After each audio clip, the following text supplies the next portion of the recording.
अस्सलाम वालेकुम everyone, welcome to my channel मेरे ख्वाब और इसकी इस्लामिक ताबीर। आज एक नई वीडियो लेकर हाजिर हुई हूँ जिसमें आपको बताया जाएगा कि ख्वाब में पाँव धोना कैसा है। चलिए शुरू करते हैं आज की वीडियो। ख्वाब में पाँव धोना ख्वाब अल्लाह ताला की तरफ से होते हैं।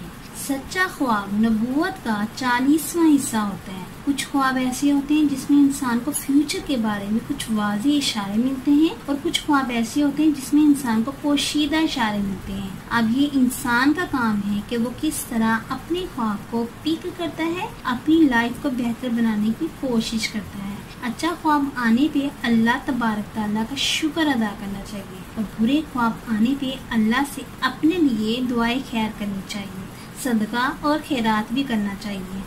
आज का हमारा टॉपिक है ख्वाब में पाँव को धोना।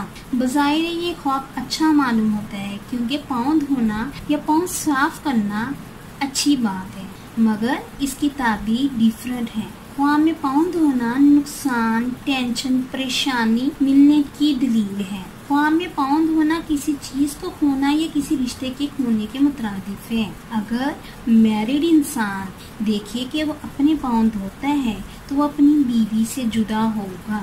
कभी कभी पाँव धोना भाई बेटे से नाराज होने या जुदा होने की भी अलामत है।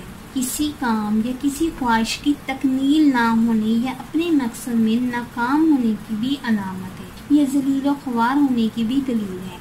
और अगर साहिब ख्वाब देखे कि वो वज़ू करता है और वज़ू में पाँव भी धोता है तो ये खुशखबरी पाने, सेहतमंद होने, कामयाब और अच्छे नसीब होने की दलील है। ख्वाब में सिर्फ पाँव धोना अच्छा नहीं है और वज़ू के साथ पाँव धोना बहुत अच्छा है। उम्मीद करती हूँ कि अल्लाह तबारक ताला आपका ख्वाब आपके हक में बेहतर करे। और उम्मीद करती हूँ कि आपको ये वीडियो अच्छी लगी होगी तो इस वीडियो को लाइक, शेयर एंड सब्सक्राइब करें। अगर कोई सवाल करना चाहते हैं इस वीडियो के मुतालिक या किसी भी ख्वाब की कोई भी ताबीर पूछना चाहते हैं तो कमेंट्स में डिटेल से अपना ख्वाब बयान किया करें और मेंशन जरूर किया करें कि आप मैरिड हैं या अनमैरिड, मर्द हैं या औरत, क्योंकि ख्वाब की ताबीर मैरिड और अनमैरिड, मर्द और औरत के लिए डिफरेंट होती है। Thanks for watching and supporting video. Allah Hafiz.